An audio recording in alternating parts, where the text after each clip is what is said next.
This is Michael Scott Hollash with the Reform Report, and I welcome you to our exclusive interview with Michael Dowd. For those of you who don't recognize his name, Michael is a former New York City police officer who was arrested in 1992 for running a massive drug ring out of Suffolk County. He is the primary subject of the award-winning documentary, The 7-5, which documents how Dowd rose and fell in this unbelievable situation. So, in a shortened synopsis, Mike, for those who don't have the opportunity to see the documentary until after this, can you give a brief rundown of your situation? I was a police officer. I got involved with the Dominican drug gang, taking money for protection. I was eventually turned on by my partner. Now I'm going to ruin the film for people. And I ended up spending a 14-year sentence, which was 12 and a half years in federal prison. That's a brief synopsis. Yeah, that is a brief synopsis, yeah. Okay, and again, people need to watch the documentary to get the full effect. So, I mean, that's it's a very intricate story. So, the 75th Precinct was in Brooklyn. It was Brooklyn Precinct, correct. And the drug operation, Adam Diaz's operation, was based in Brooklyn. Correct. Okay, and the investigation was out of Long Island, Suffolk County. Right. Okay. It was. I was arrested initially by Suffolk County because that's where my partner, ex-partner, was under investigation. Okay. So that's where the investigation started on him, which eventually led to me. What raised the red flag to make Kenny start being under the microscope? Like, what was it with him? Was there something specific that he wasn't doing, that he was... So Kenny and I had been, people don't know this, even if you watch the documentary, it's very confusing. If you don't know the story, you just assume what's in front of you in the documentary is in a sequential order, but it's not. Kenny and I became partners for a short period of time. I want to say 87 and 88. And during that period of time, we worked together, we made money, shaking down drug dealers and looking for scores, and essentially getting protection money from the Diaz organization to protect their organization. But what happened was Kenny retired on a 3/4 disability pension in like 1989 or early 90. And so he ended up getting involved in his own drug sale operation on Long Island, something I had no part or parcel to. Interesting. Okay. Right. Yeah, that's definitely not covered. And what happened was Kenny was involved because he doesn't know anything about the street. He wasn't a street guy. Right. He wasn't a drug guy. He never used drugs. He knew nothing about drugs. He just knew that he could get a product at a decent price because of his connections, and he could sell it and make money. And that's what Kenny was looking to do. Right. And even though his wife was a little coke whore, she would snort his coke behind his back, and he would beat her up and break her nose. Now, is this his current? Yes, still his current wife today. Okay. However, Kenny's drug operation I became involved with when he made a phone call to me one time looking for some product because he couldn't get it and the price was rising too quickly around Easter. Now, I mean, being that you guys were in the ghetto, this was crack cocaine? I mean, obviously. No, we never purchased or sold crack cocaine. We would buy bricks of pure cocaine. Oh, okay. And then we would sell it to whomever it was. Right. Okay. He had 50-something clients that we know of. Right. Kenny did. Not me, yeah. I had 3. Right.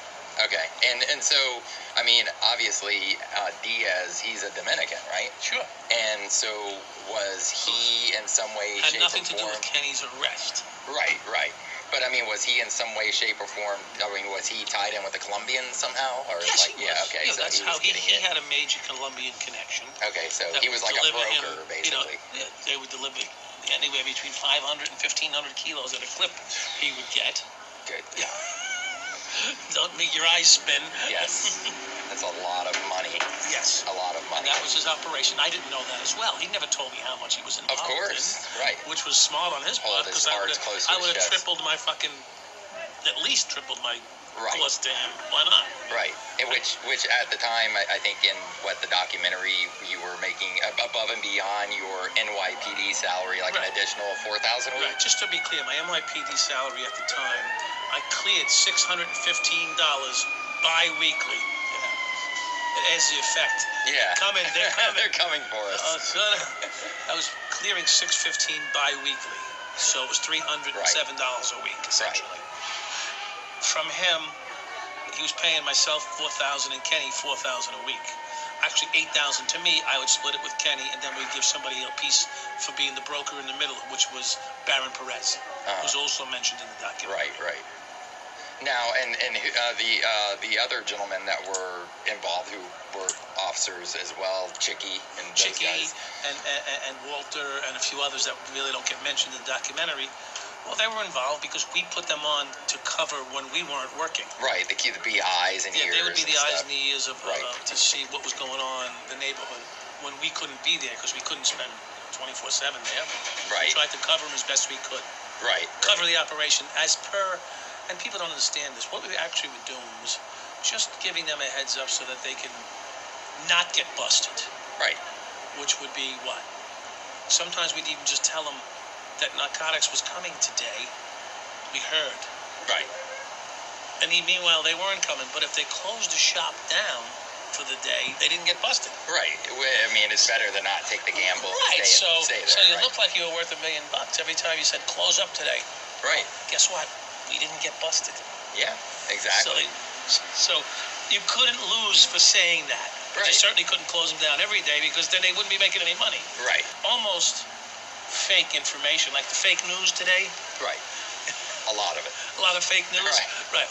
All of it. Great portions of it is fake. Right. Well, some of the information we gave was either faked or assumed, when it might not necessarily have been accurate. But we'd rather err on the side of caution. Do it. And so, how long were you in the NYPD before you started getting into? I guess it started with shaking down dealers. Yeah, it started with local street shit. You know? I mean, especially back then, was that a fairly common thing? It was very common. Yes. Right. And I think as people look back, and we're older now, we look back at the 80s and we realize that a lot of that took place because one, there was no cameras. Two, it was so rampant that you couldn't even afford to make arrests because you would put the police department out of business within an hour. Right. Within an hour, the police department would be out of business because you'd have 65 people inside, 200 people processing these people, and no one's out in the street. Housing them and feeding them. You'd go broke. Right. And in fact, so what had happened in the 80s, they would ask us not to make drug arrests. Unless it was like something unless large, it was just like trafficking or something. Well, even that. Unless it was just so blatant that you couldn't not. Right. In other words, so what had happened was, and people don't realize this, and maybe they'll learn it or they'll understand it from being around in that era, is that it looked like the police were working for the drug dealers. Yeah. Because people would call 911 and say they're selling cocaine in front of my house in the ghetto. Right. And the police would roll up and say, "Hi, everybody," because you can't search people unless you can, if you could find probable cause to do so. Right, unless you saw it with your own two eyes just see. or something. How do you know that that's cocaine in someone's pocket? How do you know that inside their pants by their nut bag is a fucking half an ounce of cocaine? You can't just do that in this country to people. Right. So unless you saw an actual exchange that said you knew for sure it was cocaine, you couldn't make an arrest. Right. Or you couldn't be strip searching people and violating their civil rights, right? People are entitled to walk the street unless you witness it. So people on the other side who don't know how the law works would think that we were involved with them. Right. Or you weren't doing your job. You weren't doing your job. Right. And then when you do make a drug arrest, the first thing that a drug arrest perpetrator would say is that the officer stole my money. Right. Whether you did or you didn't. Right. In most cases, they didn't. Right. But after a while, I was like, I might as well steal their fucking money. Right. I'm getting accused of it anyway. Right. And really. And I'm not allowed to arrest them. So. Well, and I always thought this. It's like, I mean, at the end of the day, what are they fighting for? They're fighting for illegal gains. I mean, really, is the judge gonna really like try to get that back for them? You know? Your Honor, yes. Yeah. Can you do me a favor? The officer stole 100,000 large from me. Yeah. Oh, really, son? Yeah. Well, hold on. We'll see if we can get that back. That's not how it works. And it's your word versus their word. I mean, Right. Yeah. You're a chickie in the film. Yes. I'm a cop and you're not. Right. You know, Exactly. And you did complain I stole your drug money? You know, you're not. And here's the amazing thing. No one gave a fuck that the money was getting taken from these kids. Right. No one gave a fuck. In fact, it was expected in many cases. Interesting. Yeah, it was just expected. Right. See, I would almost think, and again, this is more like probably not far-fetched in today's environment, but that the government would want to be the one seizing that so they can pocket it to help.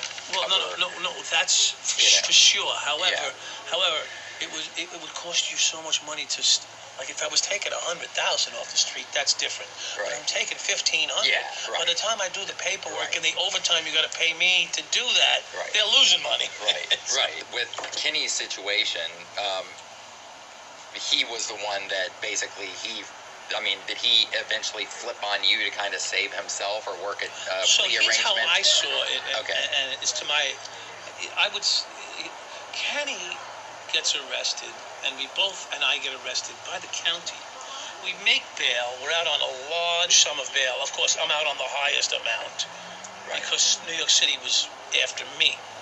And this was before the quote-unquote war on drugs, or was this during that? This was during that era. Okay. This was during the war on drugs, yes. Okay. In fact, that caused a lot of this because... Anyway, but, it caused the economy to go right in the tank. Anyway, that's another story. Bush claimed the war on drugs, and the economy went... Because you couldn't spend cash anymore. No one would take cash. I don't know if you remember in these times. If you had a large amount of cash, you couldn't spend it. No one wanted it. Interesting. Like, you couldn't go in... Sneaker stores would say, no, we can't take cash. Like, kids would come in and buy their $200 sneakers. Jordans or whatever. Back then, Or the Kango hats and stuff. Yeah. Stores weren't allowed to take cash. They were being scrutinized and losing their stores, losing their businesses. Because the government would go around and set you up now. Right. So I'd be like, what do you want me to do? Bring in some silver bullion and dump it? Well, that's what it was. So right. It was not good. So what happened was the money and the drug business became dangerous in that respect. They didn't stop selling drugs and making money.